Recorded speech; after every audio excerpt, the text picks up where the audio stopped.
everyone, and welcome back to another episode, God forbid, of the CouchSide Sports Report. I am Simon. That is Dylan. It's episode 34. It is episode 34. That's 34 too many episodes. Yeah, 34 too many. Yeah, for the people to have to go through. But welcome. Oh, man. Thank you for coming in once again for another episode where we just talk about everything. Sport. Yeah, everything sport we're going to talk about. Well, most. Because if we talked everything sport, we'd be here for 5 hours. Oh, no, yeah, we would be. And we're definitely not having that big of an episode. No. Oh, man. But, no, it's episode 34, mate. Yeah. It's gone very quickly. It has gone very quickly. Yeah. I was about to ask what you're doing, but you are yawning, so I'm going to leave. I'm not yawning. I'm just stretching a jaw. Oh, not those ones. No, how have you been, mate? No, I've been good. I've been well rested and recovered after a week of sickness. Well, really 3 days of sickness. So. Yeah. So you're telling me when we were on Sunday at our five-a-side team football practice, you were sick at that point? I was not sick. I had recovered. I was about to say, because if you were sick, I would never been able to tell. First day fully recovered. I got sick, ironically, the day after the football game on Wednesday. Because it was so cold on Tuesday. No, it was freezing. It was freezing and it was windy and I could have cold and fair. Fucked me up on Wednesday, I won't lie, and Thursday. But then I was pretty chill Friday, Saturday. Fair. Look at me now. Recording a podcast for you guys. Well, do you know what would have made me sick? What? If the All Blacks had lost the game. Oh, luckily, that did not happen. Hey, spoilers, mate. We still got a minute before we get to that section. I know, but it gives me a good segment into saying that's what we're talking about today. That's one thing. We'll talk about All Blacks 15. We'll also talk about Kiwis Tonga, a.k.a. the best atmosphere in sport. We're going to talk about that as well. You said it, not me. I did. I'm putting it out there. You'll hear why later on. I'll see why later on. We're also talking some basketball, ANBL and NBA. And we're also going to be talking NFL. We're going to be talking MLB World Series as well. So stick around for that. And as we usually say, go and follow us on TikTok and Instagram at couchside.network. Please subscribe if you're watching this on YouTube right now. Like, comment as well. And also if you're listening to this on Spotify or you don't listen on Spotify and you listen on YouTube, then go and follow us on Spotify as well. Please. Yeah, so I reckon we should just get into it, mate. We should just get into it. And we've got a brilliant thing to start off with. We're back at it on the All Blacks, and this will kick off the last 4 weeks of probably rugby union for a few months before Super Rugby kicks off, unless we briefly cover what's going on in Europe, which I don't know if we'd be doing that a whole bunch, but the All Blacks kick off their Grand Slam Northern Tour attempt in Chicago, of all places, against the Irish, a place where we lost to the Irish for the first time ever in 2016, a place where we also beat the United States a couple of years earlier. Our third game, I believe, at Soldier Field. We have played in America since, just not there. We played at Washington, D.C. at the god-awful FedEx Field pitch. And we played at San Diego's new stadium, but also the field. That's one thing I want to say. The field in this game. Was it San Diego or was it LA's new stadium? No, it was San Diego. It was San Diego? The smaller replacement for the place the Chargers used to play at. I think just the university plays there. But the pitch was awful as the All Blacks. It looked bad. overcame a slow start to get the win over the Irish 26-13. A couple of interesting and controversial footnotes of here. Controversial red card to Tag Byrne, which I will say I wasn't expecting it to be a red. A yellow card, sure. I know there was a lot of mitigating factors at play with there being a forward pass apparently involved and an offside potentially involved. Bowden Barrett, who was the recipient of the high tackle, it was basically an American football style tackle, which was ironic. Yeah, in a sense, yeah. Soldier Field, kind of just going into your man. But he said that he wants to do as much as possible so Targ doesn't get actually suspended or banned, because it felt like a bit of an overreaction. I think some people pointing out if the rules, if you look into the law, it does make sense, but I think it's just one of those calls where you kind of scratch your head a little bit. I still even think by law, by rugby law, there's still mitigating factors there. Oh, yeah. yes, to be fair, Tugburn was offside. I saw somebody in the comments section trying to say that Bowden Barrett was offside. I was like, that's not how it works. No. Forward pass, maybe. Yeah. I don't think it was, but Tugburn was offside, so you could have called the offside. Yeah. But at the same time, red card? No. Nah.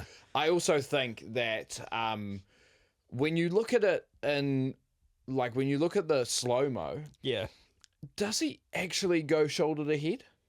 I think you can see it. I'm pretty sure. Because I have to look back at it. I'm not sure if that was exactly head to shoulder, but I think there's enough mitigating factors I don't think we would have given it a law. red if it wasn't in slow motion. I guess, but You'd hope so. I did look at it. I did have to look at it quite closely to be like, is that where the contact is? Because it felt like that Tugburn went chest on chest to me when I first looked at it. No, when I first saw it, I thought it was a little bit like, why are they looking at this? And then I looked at it again. I was like, okay, that is a high tackle. But after that, I mean, with that being said, they get a red card. And then they go and score a penalty and a try anyway. Yeah, I want to say, I think I saw some people trying to say that red card killed their prospects of winning the game. No. You guys were in charge. No. For most of it, the All Blacks started off very slow. That first half was one of the worst first halves of rugby I've ever seen, international rugby, I should say.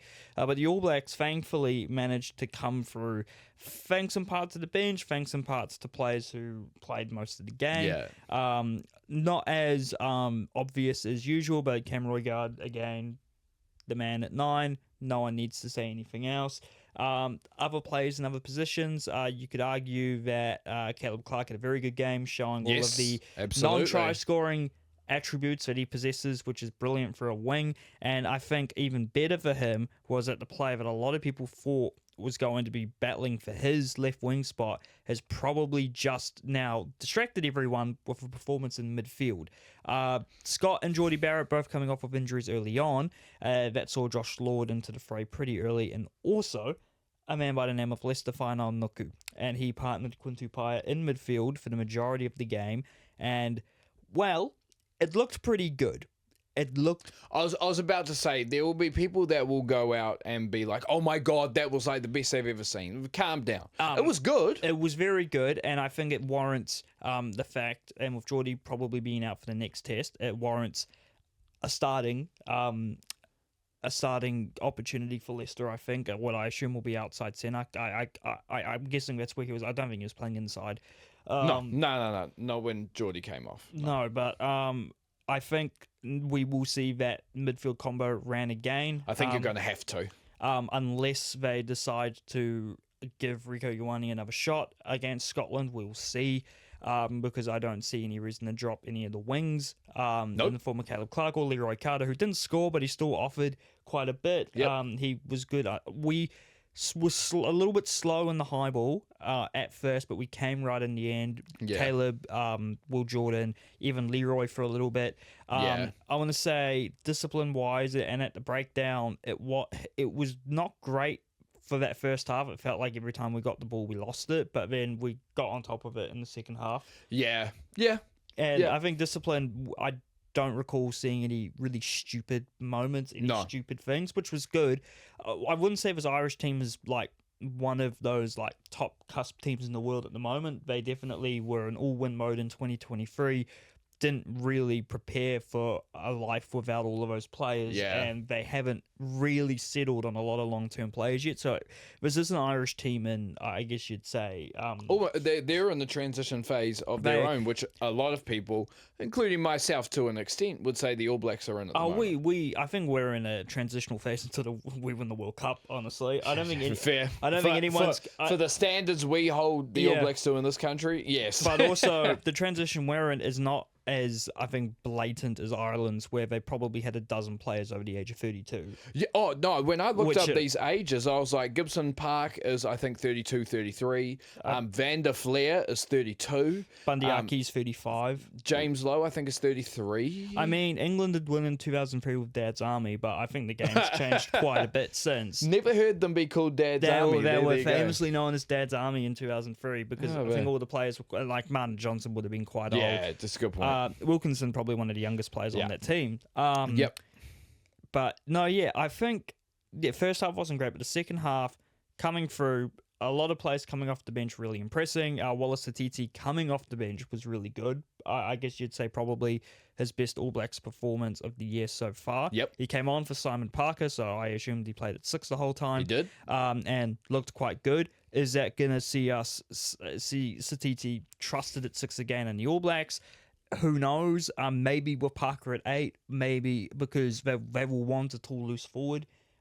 In that loose forward trio, unfortunately, the Satiti, Savia, Lakai starting trio, I think, has an average height of about 6'1", 6'2", which is tall. But in the modern day, you have one guy who's at least 6'4" in there. Yeah. So you'd maybe, but I don't think Peter Lakai was too bad at all. I think he was very good. Yeah. I think he's always been solid, and like you realized the other day, he's younger than Satiti. Yeah, by I think it's about 4 or 5 months. Yeah, so it's Something along those lines. quite crazy to see his. No, I think it's a little bit more, but somewhere along those lines. Yeah, but if Satiti's your guy coming off the bench, that's I won't lie to you, and I said this to you before. It could work. And I said this to you before we got on camera. Yeah. And I'm going to say it to the camera. So if the All Blacks coaches ever hear this, do not change the bench. Yeah. They played and the reason I say that, and I don't think people realize how positive this is, because I think a lot of people focus on that first half. The fact that we played a excellent second half of the second half is huge for the year that we've had. Because we haven't really done that. No. We haven't played a great last 20. No. Like, we haven't scored the most of our points in our last 20. Oh, maybe apart from the first Argentina game.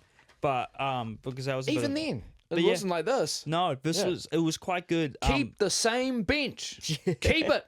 And those guys, we had a lot of injuries. Simon Parker, Satiti came on early. I believe Lester Whanganuku also came on early. Oh my God! Can I just say? And I've been critical of his play, and I thought he played good. Yeah. And I didn't think he was ever going to be a competition for the wing, to be honest. I think if he's going to be an All Black, he's going to be a centre. Yeah. But you allow somebody that powerful to come on in the last 20 minutes. Yeah. When everybody's tired and he's fresh. Ooh. Yeah, that's rough. So it's scary. It's very Keep that scary. bench. Tokiaho, excellent off the bench. Oh yeah. You'd have to say he's eventually he will. A lot of those players you will want to be starting. Maybe for the rest of the year you keep it, and for next year. But as soon as they can start them, because Cody Taylor is going to be quite a bit on the older side come 2027. I mean, we'll see though. Can I just say as well? I've said this a couple of times before. I think Samisoni Tokiaho needs so much more credit than he gets now. Because dude tore his Achilles. Yeah. Came back, I think within a year as well. Yeah. And is pretty much straight back into the All Blacks. Yeah. Off of a torn Achilles. That is insane stuff to do. So he needs to be given credit. Oh, yeah. That is a hard thing to do. Shout out to Samisoni Tokiaho. But I'm going to go back to Wallace Satiti, because I know a lot of people are going to be like, oh, he's got to start. And we need to calm down on this one. I get the hype. I know he was very hyped. He was Breakthrough Player of the Year. But Wallace Satiti is still what I would call a floater. And by floater, I mean when he gets the ball in hand, fantastic. He's a guy that can hit it up hard. He's got skills there, stuff like that. But he's a floater in the sense that he waits for stuff to happen. Yeah. And you can't wait for the breakdown. You need to be there when you're a loose forward. You can't wait for the pass 9 times out of 10. You're going to have to go and get that at some point. And that's why I think it's, having Satiti off the bench who can come on that last 20, similar to Lester Whanganuku, and make those power plays is insane. And the reason why Lakai is starting now is because Lakai is an Adi Sabia light. Yeah. That's what he is. He's the one that's going to do, not saying that Satiti doesn't do any mahi when he comes on, any work, but Peter Lakai is going to do that mahi. He's going to be at the breakdown. He's going to be able to carry when he needs to. He's going to make an impact there. And for the majority of a game, you need that. Yeah. You need that there. So, like I said, don't change the bench unless there's injuries. Unfortunately, I think there will be injuries. Yeah. If Simon Parker's out, I could possibly see them. Maybe it depends how they're judging Scotland, who are our next opponents this Sunday at about 4:00 in the morning. Will I get up for that? We'll see. Because that's pretty early in the morning. That's very early for us. But we possibly will see the first little bit of action of Sam Darry in the All Blacks this year. Yeah. As Scott Barrett, he might not be fit. Whether he's starting ahead or behind Josh Lord, who came off, I think he was fine. Yeah. In the game against Ireland. We'll see. I think Sam Darry was unfortunate to miss Super Rugby with injury. Yeah. If he hadn't missed it, I think he would have already played for the All Blacks so far this season, which is crazy to say considering there have been very good performances by Fabian Holland, by Tupou Vaa'i, by Scott Barrett, by the other guy. Okay, let me pause there. Let me pause there for forgetting? a second. Let me pause there for a second. Fabian Holland, Yeah. work fucking horse. Well, probably Honestly, should dude. be. Well, think about if you think about Breakthrough Player of the Year. He's nominated. Oh my God, he's nominated. Absolutely. Yeah. I'm just trying to think. Was there anyone from South Africa who's like brand new? Because Sasha's not new. He played for them last year. But could you? Oh yeah, very good point. And I would say I don't know how well he's played in the other games. I know a lot of people were raving about Ethan Hooker, but I think he's only played. I don't think he's played as many games as Fabian. I could see Ethan Hooker being nominated, but Yeah. I don't think he's played enough games think to from that- win it. Personally, for me, From that South Africa contingent, that's probably who you bring in. Yep. Unless I don't think I'm really missing anyone on the forwards. in Europe, I don't. Henry Pollock, England. Yeah. Let's be real. That's probably who they're going to give it to. Yeah, they'll probably give it to Henry Pollock. Yeah, Henry Pollock. But has he been starting as much for England, though? Who else has been starting at 8? I thought he played at 7 for them. I Yeah, very good point, because he got Benny starting at 8. But also, was he starting for the Lions? I don't think he was. No, I don't think it. But it's there'll Lions, be some name. But Fabian Holland's got to be there. Pollock will be there with Holland. Obviously, our bias would probably give it to Holland, but Yeah, true. hey, he's a workose, bro. oh yeah, honestly. absolutely. And we're glad to have him. So Big facts. him, Tupou, Barrett, and Tui Pelotu. Can I just say as well, I've been extremely critical of this guy. Yeah. Didn't think Josh Lord played too bad either off the bench. No. I have to give credit. I have to give credit there where credit's due. So yeah, keep the same bench if you can. If you can. If without we're playing injuries. our best team, keep the same bench. But I will say it's going. I mean, I do think. Just because I believe Leonard Brown's still out injured. Yeah. You're probably going to have to play Quinn and Leicester in that in that midfield. We'll see who passes the ball out. I think they'll give it a shot. I think they'll give it a shot against Scotland. I feel like if it was against England, then maybe we bring someone else in. But against Scotland, they're not a bad team. We shouldn't underestimate them because they are quite good, even if they are, Even though we haven't lost to Murrayfield since 1905. No. We've never lost at Murrayfield. Exactly. Oh, that's a very That's good point. just when the first game was Crazy. on the Originals tour. Look, I hope that carries on, but I do think you'll see that centre combo. I think you'll have to. Against England, we'll see. It depends how well it goes against Scotland and if Geordie's back or if they want to trust someone else in that role. And then It'll be interesting to see if Simon Parker's out for the next game, how we adjust the forwards. yes, Does he throw out the Satidi Savia Lakai? it's undersized, but it could work. It depends on what type of pack Scotland are rolling out. Because apart from that, who else is coming in? Jacobson. Is Fino in the team? He is, isn't he? Yeah, that's another point I'm going to make when we somewhat break down the All Black 15 game after this. Yeah. But Or- we do have Jacobson and we have Kadhafi. There's another. Oh, there's Kadhafi. There's Jacobson. Yeah. But there's another guy captaining the All Blacks 15, and we're going to segue over to that now. Who played their first game of the year against a very South African laden Barbarians team. Probably the most and this is no disrespect to South African rugby, the most unfun looking Barbarians team of all time. Because what do you mean? About 80% of the squad is all from one country. This is true. Should have just called it South Africa Barbarians because those big teams facts. still exist. But Big after facts. being 19-0 down at the half, the All Blacks 15 did win 33-19. It was not. I think it was 1905. But I saw 19-0 Same thing. somewhere. Same but, you thing. know. I'm gonna double check that. Caleb Tangito, in-form winger from Super Rugby and great in NPC, scored twice and looked very good alongside his fellow outside backs, Tene Nanai Sotoro and Jacob Ratu Maitavuki-Nipkins. Oh, look at this guy's pronunciation, mate. Hey. We were down 19-7 at halftime. 19-7. Yeah, 19-7. A very, very, very scary backline, or outside backs for a B team. Yes. But very good to see him out. But the captain of his team is Dalton Papali'i. So obviously Yes. he's been shown trust in that 15s. And the 15s are seen as a bit of a wider training squad Yeah. on this Northern Tour Yeah. because they're all playing their games in the Northern Tour as well. Yeah. Aren't they playing So Europe? they're about to play England England for- A, and then they play Uruguay Play Uruguay Uruguay. after this. After that, yeah. in Spain? Well, let's double check. I think it's in Spain. But yeah, so they've. I like how many games they've got actually. Yeah, I like I the still game. wish they played teams like Spain. Oh, yeah. And, Spain have got fixtures. Georgia and stuff like that. But I think the yeah. All Blacks senior team probably needs to make a trip to Georgia at some point. Yeah. I play into Blizzy because I think it would be great. I'm trying to look up where this place is. I'm not sure if it's in what's it called? Uruguay or Spain. It is called the Stade Raúl Barriere. Barriere? I can guess it. Yeah, go for it. But that's in France. That is in France. That's in Okay. France. Yeah, there you That go. makes sense. Yeah. So I wouldn't be surprised if we saw a couple of the All Blacks 15 guys, uncapped or capped, feature for the All Blacks on the Northern Tour because they're going to be Northern. Dalton Papali'i would be my first flanker off the cab because I think he could.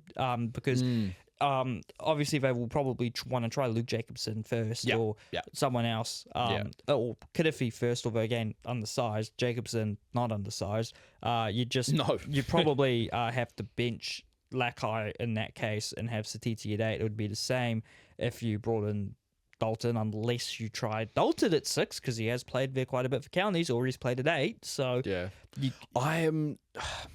Look, I love this All Blacks 15 comeback. It was very good. I loved seeing guys like Dalton Papali'i still be that leader and be that guy, which we know he is. So just the All Black staff don't. Then and you see Jacob Ratu Maitavuki-Nipkins and Caleb Tangito both were Blues guys, Auckland guys, now Highlanders guys, showing that off. And can I just say, if the Highlanders have a good season for the Highlanders, I think you have to look at those a lot of those guys. Also, good to see Etene Nanai Sotoro play great. And he's back with the Chiefs next year. We all thought he was going overseas, but he's remaining. So maybe they know something we don't because they've signed KT and, why do they need all their wingers? It's going to be interesting to see how that Chiefs line up. But, I don't think I can go out there and say, barring injury, that there'll be any of these guys featuring for the All Blacks. I think there'll be one. And I think it'll happen against Wales. I'm not sure. I think against Wales because I think they know how good he's been and they know how good he could be. I think against Wales in the final test of the Northern Tour, where you're playing the worst Welsh team in years, I think you give an opportunity out to one of the men you just mentioned, in Caleb Tangito. I'm not sure that happens. I'm sensing a start. I'm not sure that happens. I'm sensing a start on the right. Against Wales, whether it's injury laden or not. Leroy Carter is currently the incumbent 14, but Tangito had been playing 14 for the Highlanders. I think he's the next player. Did he play 14 or 11? He played 14 for the Highlanders. Oh, he did? Okay. Although he's not that typical 14 mold for the All Blacks, he's but not. neither is Leroy Carter. So Fair. we have to. That's not, I think, a set thing. The thing is with the All Blacks now, though, you already have that balance with Caleb Clark, who can take a high ball, and Leroy Carter, who's more the speed, agility guy, and Caleb Clark brings the power. So you have the balance there. It almost doesn't matter, to be honest. But I'd be very unsurprised to see Tangito given a shot against Wales, whether it's injury brought in or not. I think most people would rather see him instead of Sevu Reece, unfortunately. Fair. That's it for the rugby, like we said. Yeah, man. Well, Scotland this Sunday at 4:10 and in the England 15 game for the All Blacks 15. Sunday at 2:15. Yes, sir. We'll move from one coast to another, and it's at Eden Park, surprisingly. Bit of rugby league for you. The best atmosphere in sport. As someone who was at that atmosphere at Mount Smelt last year, I can say it's definitely up there. We're talking about the Kiwis versus Tonga in the Pacific Championship. The last regular game before the final, the Tongans had been smashed by the Samoans in Brisbane a week earlier and needed a result against the Kiwis to potentially make the final, where they would be facing either Samoa, probably Samoa, if they had beaten the Kiwis. Last year, Tonga won 25-24, having been up 24-0. It got to 24-all and then stole the game at Mount Smart, a game I was at. Insane.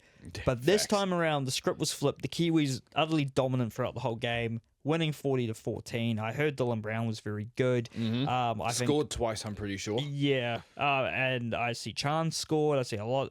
Phoenix Crosland scored. I think every one of the Kiwis were taking turns. Unfortunately, at scoring. I don't think this is like a vastly different side to the Tongan side to the one which played last year. That's what surprised me so much. I think maybe they're missing a player or two due to injury. I might not be totally correct on that, but regardless, Eden Park was still a sea of red. I was a bit scared it wasn't going to be as packed as Mount Smart, but 38,000 people did go through the doors. That is the biggest crowd for a rugby league game in New Zealand since 2010.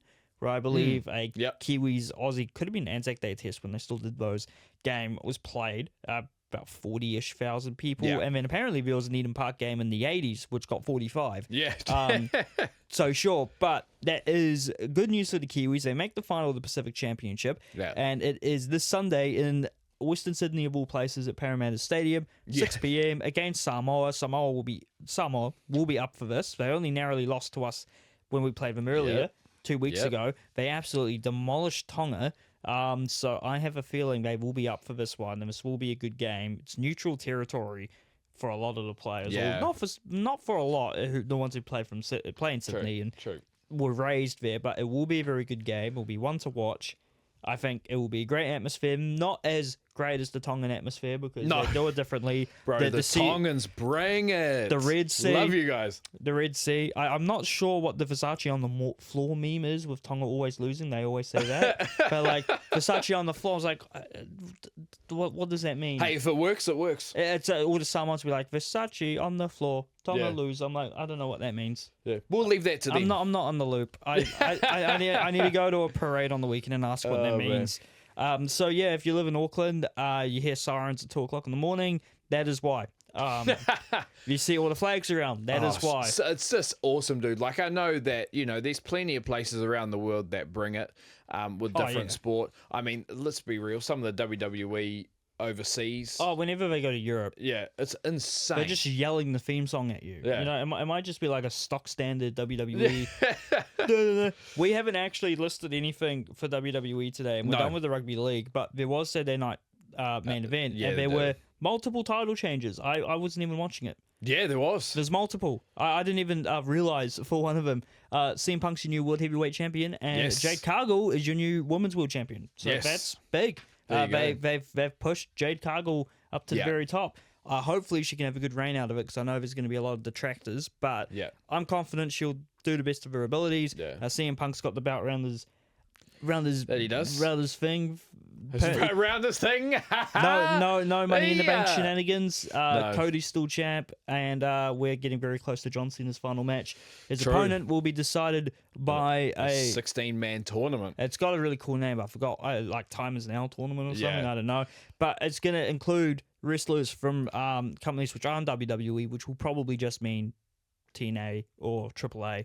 But people will speculate and say, they're going to bring back Edge. They're not.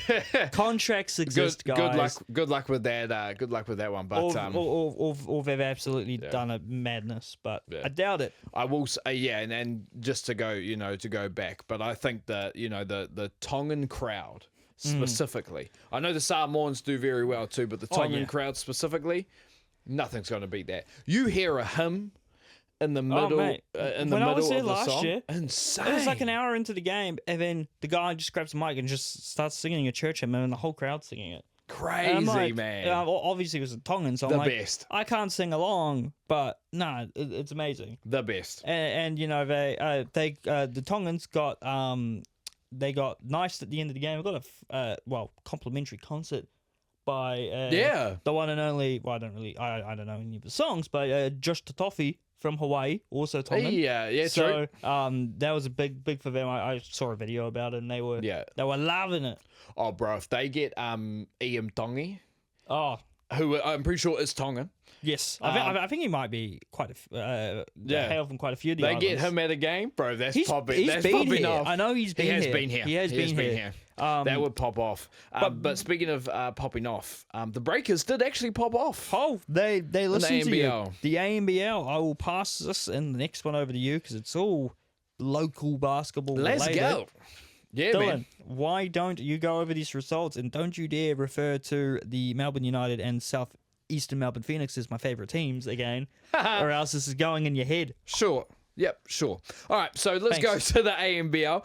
First game was the Tasmania Jack Jumpers versus the Perth Wildcats, which Perth Wildcats took the win away from home, 95-84. And then the Brisbane Bullets took down the Cairns Taipans at home, 113-85. And then the Breakers, who have been shockers recently, and this does not change my mind where I think, I'm sorry, but Coach Copper's got to go. But the Breakers did pull off a fantastic win against the Illawarra Hawks, the defending champs who are not playing very well. 102-60 in Illawarra. 42-point win. The coach must be sacked. But I know it's based on prior results. Yeah. Let's see the next game. That's a very good point. Let's see the next game. That's a very good point. If we can go Let's on a streak, not be hasty here. Yeah, if we're going on a streak like this, fine. But for the amount of games we lost with the talent that we clearly have, I think he's got to go. But then the Tasmania Jack Jumpers actually lose to the Taipans, 75-69. Wow. And then the Sydney Kings put the whipping on the Brisbane Bullets, 116-79 in Brisbane. And then Simon's second favourite team. Cool. The your mouth in. Southeast Melbourne Phoenix. Notice I said second and not your favourite team, so you can't hit me. They took down the Perth Wildcats 94-89, and then the Adelaide 36ers, close one, beat the Hawks 90-88, and then Simon's first favourite team, Melbourne United, still take on Sydney Kings. We're recording on a Monday, so it happens Monday night. So we have a word for tonight. people like you in my language, Dylan. What is that word in the English language? It's called prick. Yep, that's fine by me. I'll take that. It's funny, and it makes you frustrated, which means I'm doing my job. Oh, well. But yeah. I'll find the way to make you just as frustrated Good later result for the Breakers. I'll figure Good it out. result. We really needed that. Oh, we really did. Absolutely needed that. did, like you said. And, hopefully it puts the team on the right path going forward. I don't really like it when coaches get sacked in general. So, And I don't think he will. No. I think the Breakers will wait still. I think they'll go out this whole season. But if there's not a dramatic turnaround, I do think he's gone by the end of the year. yeah. Yeah, absolutely. Hey, moving on to another bit of basketball. And Yes, Dylan, you sir. can talk about this. It's the Toihi Women's Basketball Aotearoa. Our New Zealand Women's Basketball League. There's been 6 games, Yes. one team playing twice. Dylan, you want to walk through his results? Let's go. Shall we? Well, in a little Southern classic, Of course. the Southern Hoiho played the mainland Pokai, and the Southern Hoiho put the whipping on the Pokai, 102-66. Something about those southern teams, Southland Sharks were very good in the NBL. They were. And now you got the Hoi Ho putting it on the Rams. Yeah, equivalent. Yeah, the Sorry, Southern. not the Rams. I was about the Pokai. No, you're right. But the Southern, the Deep South basketball has been great this year. Yeah. The Tuko Manawa Queens take down the Tauranga Fire away from home, 80-70, and then the Mainland Pokai did play the Dame Lisa Carrington owned part-owned Northern Kahu, and put the whipping on them, really, winning 85-66. As we move on to the A-League. The A-League, back up and running, match week 3. Match week 3. It's 3, yeah. Match week 3, and Auckland got the first game out of the 2 Kiwi teams. Taking on Adelaide United in their second home game of the season. Sam Cosgrove gets off the mark in his 3rd game with a header. Well, he's 6'4". You'd hope he'd score from a header. And despite an equaliser from very young, very talented young Australian striker Luka Jovanovic, Auckland did find the winner thanks to Louis Verstrada scoring from a ricochet, essentially, in the 79th minute, leaving Auckland on top of the table where they belong. We are top of the league once again. Jesse Randall, though, continuing to impress on the left-hand side. It's looking It's good. really just been a live wire. He showed flashes of it last year, but now it's clear that he's locked down that place. I also don't think Lachlan Brook has been too badly, but I'd expect to see Logan Rogerson involved in a starting capacity at some point. While the Wellington Phoenix, away to Central Coast, they did get an early goal through import striker Ifeani Esse, but it wasn't enough as the Mariners did get an equaliser partway through the second half. The Knicks unable to get back on the score sheet. A 1-1 draw leaves them in about 4th. And this weekend, Knicks do look better though than they did last year. They do look better. I think they found he's a Nigerian striker. They found him in the Iraqi league. Scored like 15 goals last season. The Knicks have always been very good at talent ID. It's one thing that it was only last year where they weren't really. Yeah, well, a lot of the guys from last year are still there. So, True. But it's Derby Day on Saturday at 7 p.m.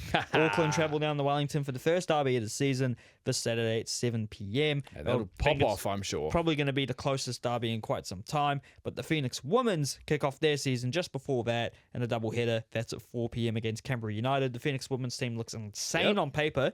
So I'm not going to come out and say I support the Wellington Phoenix Women's side, but they're going to be my pick to win the whole thing. And it will be the team, if I'm going to watch one of the women's teams play regularly, it will be that team this season because they've invested. They've got a former gold medal winning coach in Bev Priestman, who was also the same Canadian coach in charge when they drone spied on us at the Olympics, which is really funny. But her wife is a Kiwi, so that is why she is here. Well, partially why she's here. Yeah. Several football fans have come back home, and the imports look very good, including taking imports from other A-League teams, which the Phoenix never do. It's always the opposite. So that's always very good. And in the Constellation Cup, moving on. A little bit of netball. Netball. Game 4 was somewhere in New Zealand. And New Zealand did win 62-57. But as we know, Constellation Cup is a 4-game series. So if the series is tied, they play a quarter of overtime to determine the winner. That they do. And the winner in this case was Australia, winning 12-11. But winning back the Constellation Cup. But Australia are always the gold standard for netball. If you can beat Australia, even if it's, 1 game out of 4, you're doing something right. And to be honest, we won the last 2 games. Those first 2 games, I didn't think we'd have a chance. No. Maybe it was a bit of home advantage. Maybe it was just better prep. But I think it's all looking a little bit on the up now for the Silver Ferns. They go over to the Northern Hemisphere this month to take on Scotland and England. So they'll be hoping to get all wins over there. But it's good to be competitive. I think if you're losing the Constellation Cup in an overtime quarter, that's, not the worst. Yeah. Not the worst absolutely result. not. And I think they can be pretty happy. And especially with everything that's going on in the background at the moment. So. But Noel should be back with the team. Dame Nolene is back. Nolene, not Noel, Nolene. Great name, though. Yeah, brilliant name. It's a shame I can't remember it. But moving on to the cricket and the last bit of local sport. What's your boy's name again? My boy. Yes. Oh, Liam. This one's for you. Liam. Guess what? Nah, I'm not going to say it again. I almost said it. Liam. I almost said it. Dylan also didn't add this to the prep sheet. I manually had to add it. So use that information with what... you are going to expose me like that. Although I did actually watch part of this game. It's crazy last game. How you watched it and didn't put it in, but it's fine. But the Black Caps hosted England in an ODI series and actually swept it 3-0. Yeah, they did. And every single time, I don't know if England won the toss at one stage, but they bowled first every single game. It did. Oh no, New Zealand bowled first every single game. From what I could tell, maybe I was wrong. But England just kept on getting bowled out.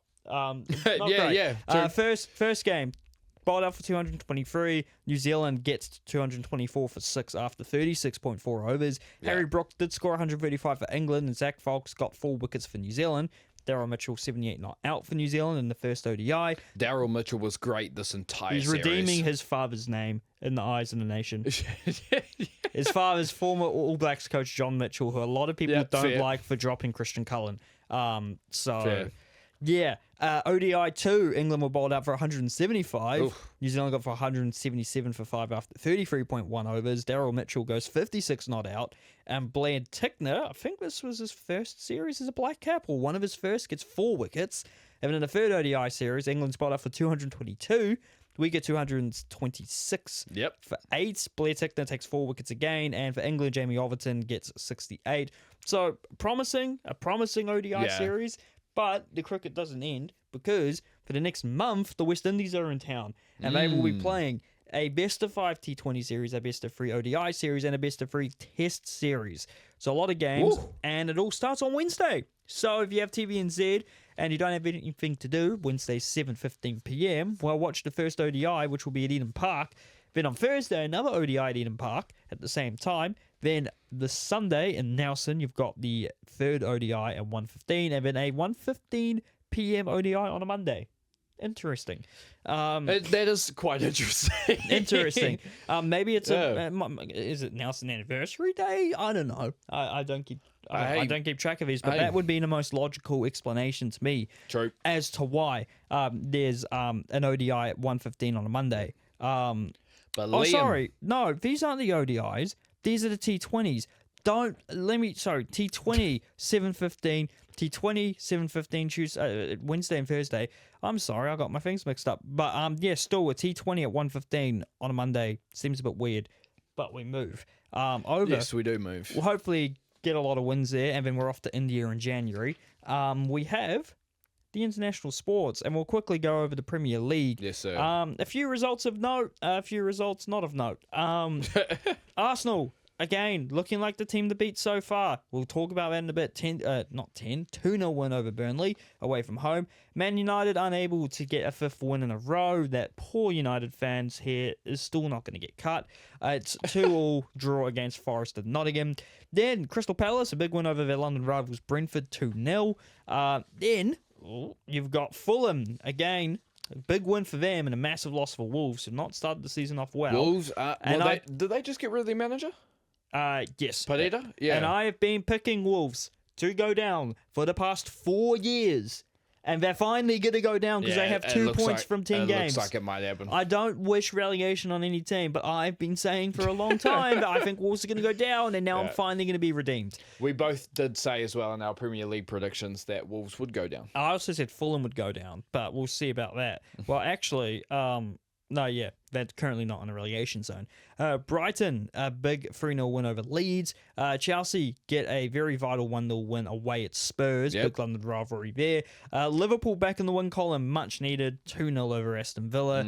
Newcastle away to West Ham, lose 3-1.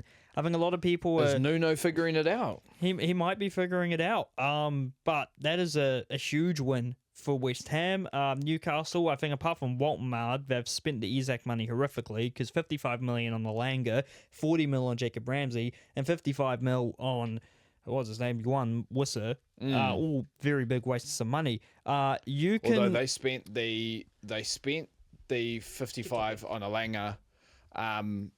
They spent the 55 on a Langer, and then because they sold Isak after that. So yeah, it is kind of weird for Newcastle to be, I'm trying to think of the word, I guess as bad as that. I think they've only really hit on transfers when it's like a for sure big player since the takeover. Like Tonali's been all right, Grimreich has been good, Isak was good, but those are all players you knew what you were getting. True. I think like with Alanga, it was like you brought a player from an overachieving Forest team. And like with Wissa, he had a year left on his contract. He got injured straight away. He's going to be at AFCON in two months. Yeah. He's not going to play. But moving on from that, not great for Newcastle, but for West Ham, a team who are still in relegation zone, a huge win for them. Nunoing it out. And then Man City, typical 3-1 win over Bournemouth. I did actually watch this game this morning. I completely forgot. Bournemouth was second. Yeah. In the table. Bournemouth are still one of the best teams in the league. Yeah. But Man City's Man City. Yeah. Bournemouth's press got completely exposed. Yeah. Like what's it called? Cherky. Who was in the midfield for Man City? Cherky, I know, was there. like, let's just say that midfield along with Haaland just took it to tears. It's not going to be pretty, but that Bournemouth team is still very good. Very good. But there's still one more game left. This will start around the same time this podcast comes out. So True. if you're listening to it when it comes out, go turn on the TV. Sunderland are playing Everton. So that'll be a great little game. Sunderland, very much overachieving team. Yes. Everton also doing all right. We're 10 games into the season, and Arsenal are on top of the table with 25 points, 6 points clear of Man City. Liverpool are still third despite their shock runner results on 18 points, level with Bournemouth at 5th through 8th, all on 17 points. You have Spurs, Chelsea, Sunderland, and Man United in that order. West Ham, Forest, and Wolves are 18th through 20th. So, yeah, not great for Forest after the highs of last season, and West Ham slowly making their way up. Next week, next match day, don't do that. Spurs host Manchester United on Sunday at 1:30 a.m. and then Man City host Liverpool on Monday at 5:30 a.m. Those are going to be massive games. So Liverpool gets the win over Man City and Arsenal get the win. That's going to be, I think, a 13-point lead. No, not 13-point, a 9-point lead for Arsenal. That's still 11 a lot. games into the season. That's still a lot. They'll be hoping on a Liverpool miracle as Dylan. Yes, sir. The NBA. I'm going to go blow my nose off screen, everyone. And Dylan is going to start talking about the NBA, and I will listen from a distance. And I will take care of your NBA. So, there are so many games that happen in the NBA every day.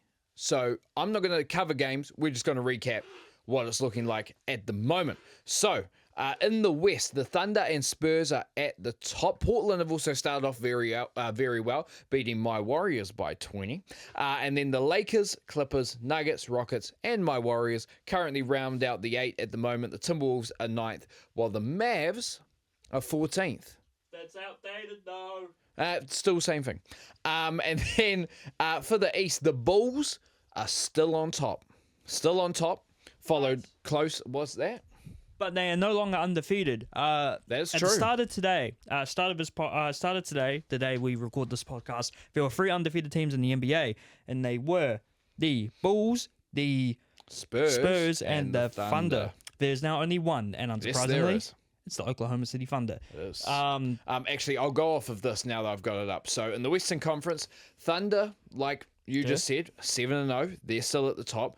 Now, you said in the last podcast they'll win something like 69 games. I don't think that's going to happen. The Spurs are 5-1.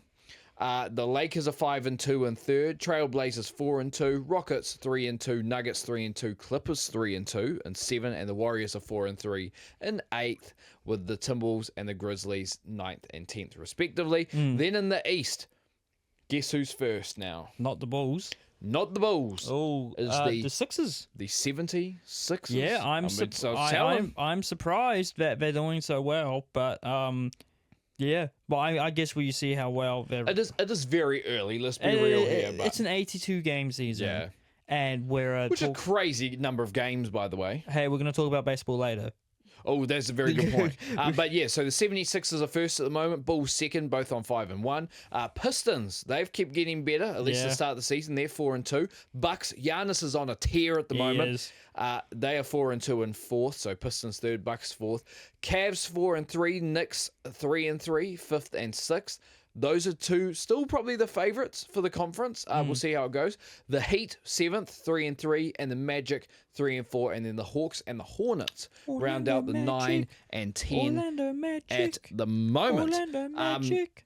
The Pelicans and the Nets are still on 0 wins. And this is one of the worst, I think, modern-day trade decisions. The Pelicans traded away their first-round pick unprotected for this season, and it's with Atlanta.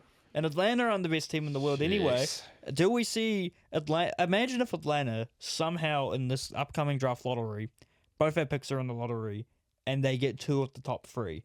In the draft class that we have got, we've already talked about it, with AJ DeBanter, Darren Peterson, and the good Boozer, well, both Cameron Boozer. If they have even like, they have a bigger chance at just getting one of those guys. Because this is going to be a draft people are going to be talking about for years. But no, it's insane that the Pelicans don't have that pick. They're a team who clearly look like they're tanking, but they do not have a pick. So I don't know what the plan is. Do they think they can trade Zion for anything of note? I don't know if you can anymore. He's been in the league for 6 years, and has he been healthy for a full season yet? No. No. Has he led the Pelicans to a decent playoff run? Nope. No. Which actually, funnily enough, is what Anthony Davis at least led the Pelicans to the playoffs when he was there. Anthony Davis made those Pelicans kicking and streaming. That one time he did have Boogie with him, which was cool. Yeah. And then he went to your godforsaken Golden State Warriors. Never works out for you, mate. When you go to Golden State. It didn't work out, though, unfortunately. But thanks to your one and only Toronto Raptors, who aren't last at the moment. True. No, yeah. But you've written down here, is there any specific players or team that have impressed you so far? And I think there's a lot of players who have been impressing a lot of people. Yeah. Even when they weren't supposed to be, or even if they were supposed to be. Yep. I think, obviously, we talked about it last podcast. Wembanyama is absolutely scaring everyone. Yeah. He is just a fever dream. He's officially a unicorn now. Oh, yeah. It just doesn't make any sense. No. But there's other players to talk about. You just mentioned him. Giannis on a tear. Absolutely. But also Luka on tear. Yep. But players maybe who weren't expected to be, as full front center. From the Bulls, Josh Giddey, been sensational for him. Fantastic, he has. Thunder may have let one go, but again, look at that team. They have to let someone go. Yep. And unfortunately, Giddey was one of them. Yeah. And then you have, on the Sixers, you have rookie VJ Edgecombe, who has really, really impressed people. I have not seen, at least me personally, I've not seen an NBA player come in as hungry as he's been for a while. Yeah. But that's what happens when you grow up on a generator. Yeah. Do you know what I mean? So, that he's been very impressive. Oh, yeah. And then other players, I'm trying to think of all the other teams in the league and who's doing well. Yeah. There's a ton of players. I think you could also say on the Spurs, I think Dylan Harper has proven to be a very good pick. Yeah. A very good pick. A lot of people are a bit scared though the Spurs are going to find themselves in the draft lottery again and have access to one of those other big three players. But we'll see. I was about to say, can I just say, if the Spurs end up getting Cam Boozer to go, who plays quite a power game, and can shoot, and can do everything. Would he play the power forward though? Yep. Oh, because you had Fox, Harp. Oh, jeez. So you have no, and let's be real. I'm going to say this. You know who's actually... and you have Stephon Castle. Do you know who's impressed me more on the Spurs? It's that guy right there. Stephon Castle. Stephon Castle has been excellent. There was a reason why he's Rookie of the Year. So you could have Fox, who's, I think, injured at the moment, but Fox, Stephon Castle... Whoever at small forward. At the moment, it's Harrison Barnes. That's not a bad option. Cam Boozer, Victor, you have Wemby, and you have Dylan Harper coming off the bench with Keldon Johnson, who's been excellent as well. Yeah, it's a mistake. That's a team that the Spurs and if they keep working that, the Spurs and Thunder, it's going to be main. Who's been inspiring saying that as a Warriors guy. Who's been inspiring this 4-2 start for the Portland Trailblazers? Because seeing them. That's an excellent question. Is it a team? I guess if you say if a team's impressed you, it'd have to be Portland. Yeah, absolutely. Do you know? Well, now I'm going to mention it because their head coach has just gotten caught up in quite a big gambling scandal. Yeah. Which is so sad because Chauncey Billups, to me at least, great player and NBA seemed like champion, a great right? guy. Yeah, but I mean, hey, we all make mistakes. But we'll see what happens from that. But Portland, you know what? I don't think it's one person. It's a team. It's Portland's defense. It's a collective. They've got young guys there, though. Tomani Kamara, great young defender. Denny Avdia has been great since going there from Washington. Is Scoot getting much minutes for him? He'd definitely be a part of it. I don't think he's injured. Damian Lillard's even out with a torn Achilles the entire year. He's still signed there because I think so. It's Dame Lillard in Portland. Like they kind of have to give him a contract. So they might have something there, but especially next year, they might drop off and probably will drop off from being a 4-2. Team, I'm actually going to look at Portland's last game. Go and look in the go look in the do you scoreboard. mind if I start off with the NFL while you do that, or do you want me to hold off? I might get you to hold off for a second. Only because Foot off the gas, everyone. Yeah, I know. I would just want to look at because I'll be able to tell from the box score, not the box score itself. I'm just talking about players. Oh, yeah. Who has been impressing on the Trailblazers because they have played extremely well to start the year. I mean, their last game they beat the Nuggets by 2. It was the NBA Cup, which has started. Oh, they have started. They're just regular season games. Which count towards something. Yeah, who was on? Drew Holiday has been a solid guy there since being traded from the Celtics. Yes. Denny Avdia playing great. Tumani Kamara, like I said, excellent young defender. Also, somewhat coming into his own, 7'4", Donovan Klingen. He's been great. Also, one of your boys, Yang Hansen, has been sent to the G League by the Portland Trailblazers. And the other one that has really broken out is Shaden Sharp. Oh, yeah. Has been excellent. And then Jeremy Grant. Bringing Jeremy Grant off the bench shows the depth that they have. He's been a solid player for a very long time. He was a bit of a breakout at Detroit. Yeah, he was. Wherever he was before Detroit, he didn't really get the opportunity. And then it was where he was drafted to. I can't remember where exactly that was. But having him off the bench is excellent. So you could see that. You could see the Trailblazers. I'm not sure they'll stay within the top 4. Within the top 4 or even top 6. But I think that's absolutely a playing team with the way they're playing now. And are still fairly young. Yeah, it'll be interesting to see where they go. Future is now in Portland. But the Trailblazers have been very impressive. But let's move on to the NFL, mate. Get through some of these games. Quite a few returns, including for your boys, the Vikings. Yeah, but before we get to that, the Ravens with Lamar Jackson back for them kicked off this week on Friday with a big win over the Dolphins, 28-6. Unfortunately, it's probably the last game of the Dolphins manager because he's probably going to get the sack. Of the Dolphins coach, Mike McDaniels. Yeah, he'll probably join another team as an offensive GM and probably win offensive coordinator. And win a Super Bowl probably. Yeah, true. But Lamar Jackson throws for 4 touchdowns on his return. Ravens needed this. I hate saying that as a Steelers fan because that's our arch bloody nemesis, but they needed that. They are back. Well, the Broncos still good. Beat the Texans 18-15. Although apparently CJ Stroud got hurt really badly. He did concussion. God, because my friend sent me, I think it was a meme, and it was like a message chain. It was like, CJ Stroud just got injured really badly. I'm like, how badly? And I just replied with Tua. So yeah, that's concussion. Tua being the quarterback of the Dolphins, who's gone quite a few bad concussions of late. Yeah. But the 49ers get a much needed win over the Giants, 34-24. The Steelers beat the Colts, one of the few teams to do so this season, 27-20. Come on. Our defense might be back. Although I'm going to calm down in typical Steelers fashion, you did lead in 2 late touchdowns in the fourth. Stuff you. The Panthers get the win over the Packers, 16-13. This is after the Packers came in the second half, even though they only won by 10, decimated my Steelers. Yeah. So, Bryce Young. Professional sport, baby. Bryce Young showing that he is, a worthy first-round pick. The Panthers are the hot and cold team of the year. They are, though. Yeah. But then, in an NFC North classic, yes, JJ McCarthy, prodigal son, has returned, and he gets the win over Jared Goff. Yeah, we need to calm down with that prodigal son there, mate. 27-24. But they did win. A win over the Lions, one of the best teams so far, and JJ McCarthy did throw an interception, but was overall not too bad. Go Vikings. That's all they needed. The Chargers beat the Titans 27-20. The Patriots, another win for them, a narrow one over the Falcons 24-23. Yep.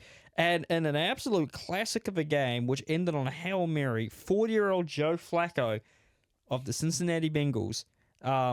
Wait, I thought they won this. Did they not win this? No, the Bears. The Bears won it. Caleb Williams Hail Mary. Yeah, that's a very Caleb Williams thing to do. No, fair.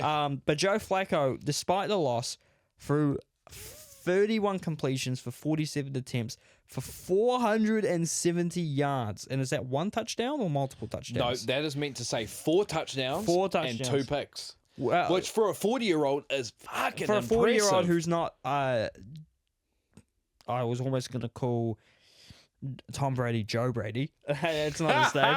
Tom Brady, if your name's not Tom Brady, Aaron Rodgers, or Drew Brees, insane. Although absolutely, Joe Flacco was sensational for Baltimore. True. But the Bears get the win 47-42. The Jags get a narrow win over the Raiders, 30-29, another win for T-Law. The Rams, a big win over the Saints, 34-10. The Bills doing the world a favor by beating the Chiefs, 28-21. And the Commanders-Seahawks game finished 38-14. There we go. To the Seahawks. The Seahawks were up by... Jaden Daniels did go out injured as well. Hence why the Seahawks got such a big win over the Commanders. Yeah, but, you would think. Seahawks, great. On the day this podcast comes out, the Cowboys and the Cardinals will play at about 2 o'clock or 1 o'clock, I don't know. Yep. But next coming week, 49ers Rams should be a good game. Next Monday at 10:25 a.m. and next Tuesday at 2:15 p.m. Packers Eagles. That is a big NFC. So that's an West? NFC. The Packers East. Eagles. NFC East.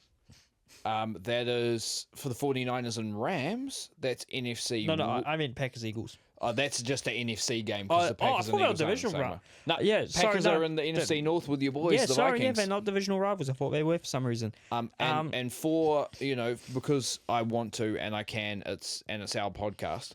For the Steelers fans like me out there, our next game is on Monday.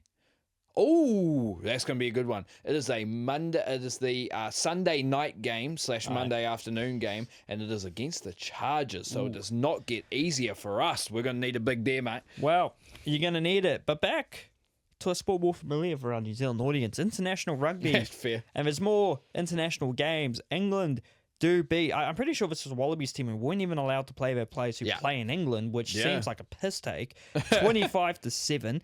South Africa...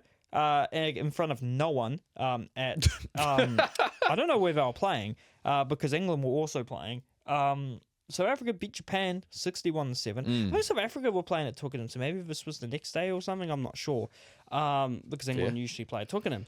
Scotland 85-0 win over the US. Don't really have much more to say about that. Nope. We do play them, but next Sunday, Ireland take on Japan, Italy face Australia, England play Fiji, and France play South Africa. There is quite a few more games as well on that France-South Sunday. Africa game, will that be at like 9 o'clock? Because I might need to watch that as a neutral. I don't think let's double check. I don't think an international rugby game has intrigued me as much as France-South Africa. Can I just say, I check Tribe so much. At some point, if we get big enough, Tribe, give us a sponsor, mate. We'd love to have it. France-South Africa.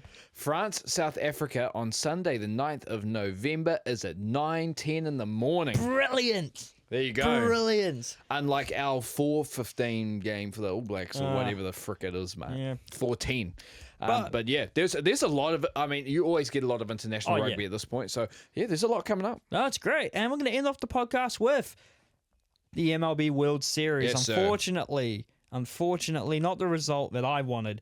But this went to Game 7, 7-game series between the LA Dodgers, your reigning champions, and the Toronto Blue Jays, who have not won since 1993 when they went back-to-back. But after 11 innings, the LA Dodgers take the win in Game 7, 5-4. The Blue Jays started off so well. I think they led 4-1 at one stage. Yeah, they did. Unfortunately, the Dodgers clawed back at the end. An utterly deserved MVP for Yoshinobu Yamamoto, who joined the MLB last year from Japan. He signed the richest ever pitcher deal of all time when he joined the league as a rookie, technically. $325 million. Worth it. Absolutely worth it. Probably should have, but apparently I read that the Phillies actually offered him more money. And he chose LA, probably because LA is a lot closer to Japan, and also they signed Shohei Ohtani, the best player in the world, probably a top 2 player of all time. With Babe Ruth, I guess you'd probably say. I get what you're saying. Yeah. There's been a lot of freaking great MLB baseball players, but there has been a lot, like you said. So top 2. Maybe but he's got 2 World Series now. As soon as he moves from a shit team like the Angels to a good team like the Dodgers, I know it's the Dodgers, still picks it up 2 World Series wins. He's won MVPs. He pitches and he bats. So, and at both elite levels. Yeah. Craziness. It's crazy. And they're not the only Japanese people on that roster.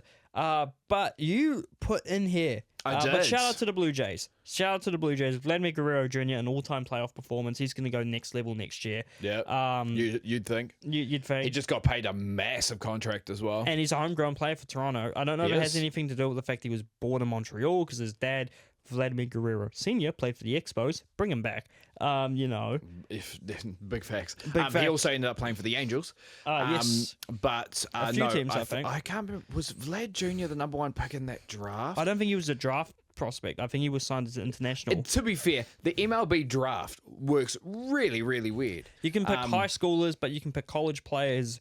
I think you can be picked twice if you go to you can be picked out of high school, but then if you go to college, you can get picked again after. Yeah, it's and international players don't get picked; they get signed as international free agents. Yeah, and there's a lot of rounds. And Japanese players, if they go professional in Japan, they have to get posted by their Japanese team in order to be signed in free agency. Do you see my point about how confusing the MLB draft is? I mean, that's not to do with the draft. That's to do a posting. But you said, did this World Series bring baseball back? Yeah, because and I'll kind of explain what I mean.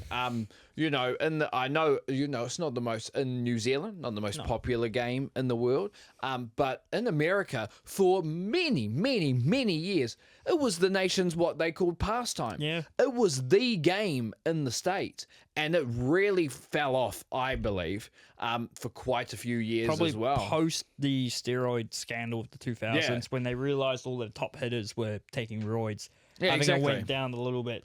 I think it was probably a little bit of a spike when the Cubs won the World Series. Yes, yeah, because after 100-something years. Yeah, 100-something years winning the World Series. But I think... that's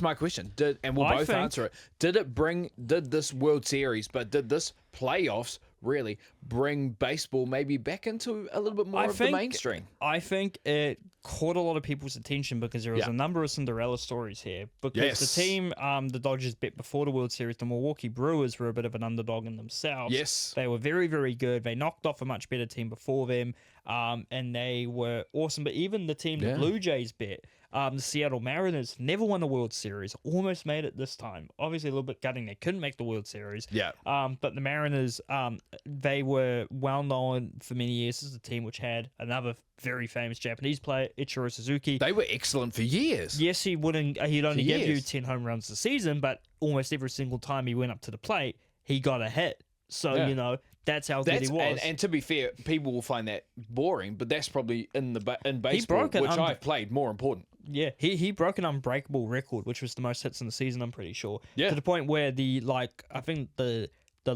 daughter, the elderly daughter of the person who had said it like 100 years earlier, went to the game when he broke the record. It was that big of a deal. Yeah, absolutely. To congratulate him. Absolutely. But I think also the Seattle Mariners, also just to explain to anybody that doesn't watch baseball, and especially from here in Aotearoa in New Zealand, the Seattle Mariners are like the Chiefs of baseball. Are they? Yeah, they are what we would call serial chokers. For the amount of great teams and players that they've had over the years, the fact that they haven't won one is insane. Ichiro Suzuki replaced a man by the name of Alex Rodriguez, who is one of the greatest to do it in his generation, even if he also took roids. Yes. But I think also the fact there was a big international aspect to this World Series made it a little bit more interesting to people. I think it did, away. yeah. MLB's obviously been quite popular in Japan with Otani being there, and especially since he joined the Dodgers because they've been a good team and they're winning stuff, which has really helped. Yes. But also, I think Toronto being in the World Series, a Canadian team, a lot of people maybe wanting to see Canada get a one-up on the States. And underdog too. And also Vladimir Guerrero Jr., your best player. Yes, he was born in Montreal, but he was raised in the Dominican. So that's a cool story. A cool story for him and for everyone. But I think it was just all the series is maybe apart from the Dodgers Brewers series seemed to be a lot involved, and also the Blue Jays Yankees series was amazing baseball. The Blue Jays decimated them, and we got to see Big Papi Ortiz on the coverage just yelling "The Yankees lose" every time, and it was great. And then he got on the comms with Vladimir Guerrero Jr., who said the same thing after they beat the Yankees. Yep. Yankees lose. It's great. I love it, man. It's a shame that this is the end of the MLB season, but baseball starts slightly earlier next year. It does. Because the World Baseball Classic is back for the first time since 2023. It will be held in the United States, Puerto Rico, and Japan, with the knockouts of the tournament will be held in America. Yep. So there will be, I think, 16 teams. We're not good enough, but Australia is there. But it will be really, really cool. The US, sorry, I'm getting ahead of myself. Japan will be looking to go back to back. They won it last time in America, and it was Shohei Ohtani striking out his, at the time, Angels teammate and one of the best players of his generation too, Yes, Mike Trout. Which was an awesome scene at the time. Sorry. It was. There's not many fitting ways to end world championships like that than have going against your own teammate. But but you were saying to me that the US could bring the Avengers. Yes. So Japan will obviously be looking to go back to back, but the US in this tournament in the past, they haven't really called up MLB players. Like a lot of American sports, they don't see the point in international sports. Yeah. But MLB at the World Baseball Classic last time, they brought in Mike Trout and Mookie Betts. We've already been told that the likes of Aaron Judge, Cal Raleigh, Paul Skeens, and Bobby Witt Jr., who wasn't the last one, have already committed to play for Team USA in 2026, and there will probably be quite a few other players to also make the cut. But for Japan, Ohtani, Yamamoto, and Sasaki, all of the Dodgers, they will be there. Among other players, Yu Darvish, I think, is still playing. Lars Nootbaar will be there, as among as all the other NPB guys. But then the likes of Cuba, Venezuela, and the Dominican Republic will be filled to the brim of MLB talent. And I'm already pledging my allegiance to the Dominican Republic and Vladimir Guerrero Jr. Oh, is that right? I am. Although, a fun little team. You love a little Canadian team, eh? Raptors, Blue Jays. You telling me maybe Maple Leafs? Or maybe. May not get too ahead of myself. We'll see. You love a little Canadian team, I do love a little Canadian team in it. the American League. But also, a fun little team in baseball for the World Baseball Classic is the Netherlands, because they can call up players from Aruba and Curacao. True. Like players born and raised there, because they're technically still a part of the Netherlands. So I was like, why have they done so well in the past? Like, all their players are from Curacao. Or from Aruba. But that's the baseball for the year. We'll talk about the World Baseball Classic when it happens in March. And the one thing I will say, just to end off that, is baseball back. Baseball is on its way to being back. Yeah. I do think the commissioner and the leadership of Major League Baseball, I think it has to change. Oh, yeah. I think that they, compared to, let's compare it. So I think we're going to see a salary cap added. Yeah. Because I think people are sick of the Dodgers just spending way too much money. Yeah. I do think so. There's like these. I mean, they are quite big, but I think you'll see these things. But I think baseball absolutely has the potential to come back. Yeah. And I really hope it hones into this, but I'm not sure it has the leadership in MLB to have that yet. Yeah. But we shall see what happens. Because.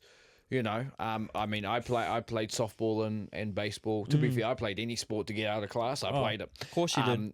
But baseball I played it for a year, and it's honestly, I will go out on a limb and say that's probably the most technical and in that case hardest sport to play. You may think it looks simple, man. There's so many technical things that go along with it, but at the same time, I learnt a lot and had so much fun playing baseball. I do hope it does get. I mean, I hope all sports get big, but. Baseball could be coming back if they can hone into this. But do they have the leadership? We'll find out. Once upon a time, I went to a baseball cage in Japan and thought I could eat an easy 80k an hour pitch. Nope. No, I struck out every single time. Yep. No. It is fast. It's very fast, and the bats are a lot heavier if you don't know what you're doing. Yep. You're like, I swung that way too late. But did you not even give it a bunt? I think I was too scared.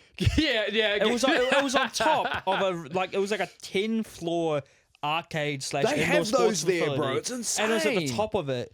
And I was like, okay, cool. If we take a trip to Japan, you're taking me to one. Oh yeah, absolutely. It was the round one in Osaka. It was great. There's two things I want to try in Japan. Yeah. That. Yeah. And being in a pod hotel. Oh, it's actually not too bad. In a capsule. I did both of those things in Osaka. If I can fit. Oh, I'm fat. I fitted it. You'd be fine. Yeah, but I think if baseball can hone into that, that international flavor more, and get a little bit better leadership at the top, I think they're going to be in a good spot. Absolutely. I think that's a good point. But on that fatty bombshell, that is it. That is it for episode 34 of the CouchSide Sports Report. Dylan, thank you very much for having me once again. And thank you very much for joining on. Of course, and thank you very much for staying long for well over an hour. Absolutely. Watch us talk all the random little shit about sport we do. Yeah. Like Dylan said earlier, please like and follow us everywhere, whether it's Instagram, TikTok, YouTube. Give us a like on the little posts we put out. We now also put out not just the full podcast on YouTube, but little snippets of certain subjects. We do. So if you just want a little bite-sized thing to recommend to someone, just send them that. But like the shorts, repost them, share them, do whatever you want. And I will say this, thank you to both people that watch and listen, and the algorithm. Yeah. Because I was saying this to Simon over the weekend. This was a huge thing for us. Our Wemby short that we put out actually got about 1.2k views On YouTube. which by far is our most viewed anything. 1.2. So, thank you. 1,000 people is a lot of people, so we thank all the people and thank the algorithm for putting it in the homes of those people. Big facts. Yeah. Thank you, YouTube overlords.